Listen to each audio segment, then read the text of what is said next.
Hey, it's Marks Washington, MTC Media here in Chicago. Ironic that we'll be here for the next subject matter I want to talk about here. As you can see in this graphic, there was a question being asked of who had the better Olympics.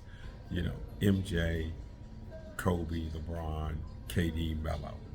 And I'm going to rank them myself. And at number five, I'm going to go with Melo. Melo um, had a career with USA Basketball. Unfortunately, he's on the team that was in Greece, but I don't hold that against him. I thought he was a really, really good international player for what um, Team USA needed. He was very productive. He could score, certainly could score on a international level, and but he comes in at number five. Number four, and I know I'm going to have a long explanation for this.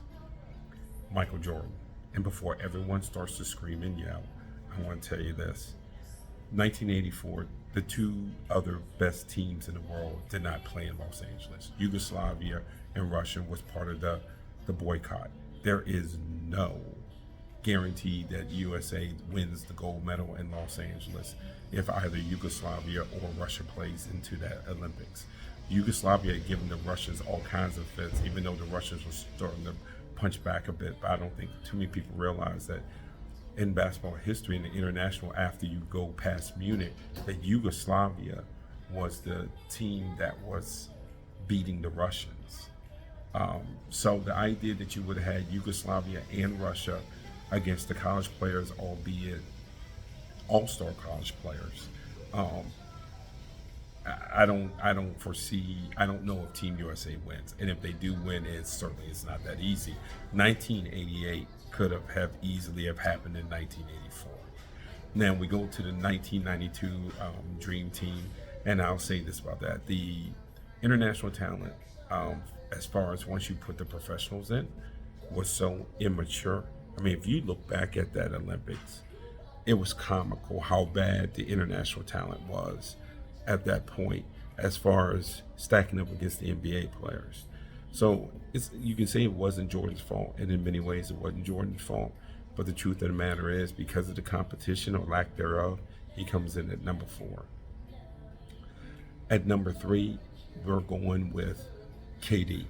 And KD moves up because of the last Olympics where he carried USA basketball. He also played well in London on that team. And look, KD's international resume it really did. It jumped up when he was able to lead the United States to a gold medal, especially in the Olympics where there was no guarantee. It just seemed like USA could have been ripe for an upset, and for him to put that team on his back and be clearly the best player that's going to come up again shortly. Clearly the best player. He comes in at number three.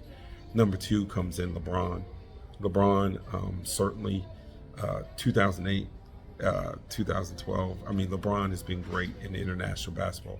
Again, he was on the team that was in Greece, but again, him and Carmelo Anthony were not a big part of that team. That was Marbury, Allen Iverson. That was those guys. But LeBron has been a dominant player. He was great in London. I mean, so was KD, but LeBron was great in London. And so he comes in at number two, and number one is Kobe Bryant. 2008 alone, and how big that was to USA basketball. When that game came against Spain, and you had that great roster for USA basketball, in the fourth quarter, who did those great players lean on? They leaned on Kobe Bryant. Kobe Bryant, that is one of the most significant wins and most significant Olympics for USA basketball and USA basketball history, and certainly since they were using the pro players. And the reason why I say it in USA history, I tell this to the people all the time. If you start with 72 with the college players, the only gold medal that the U.S. wins where there wasn't a major boycott was 76. I think we overrate how much we won at Olympic basketball. So I'll say that again.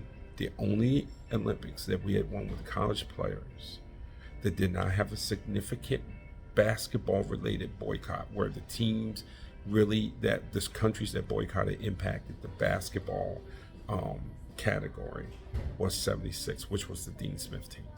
So our 80 team had a terrific roster, but our 80 team did not go to Moscow.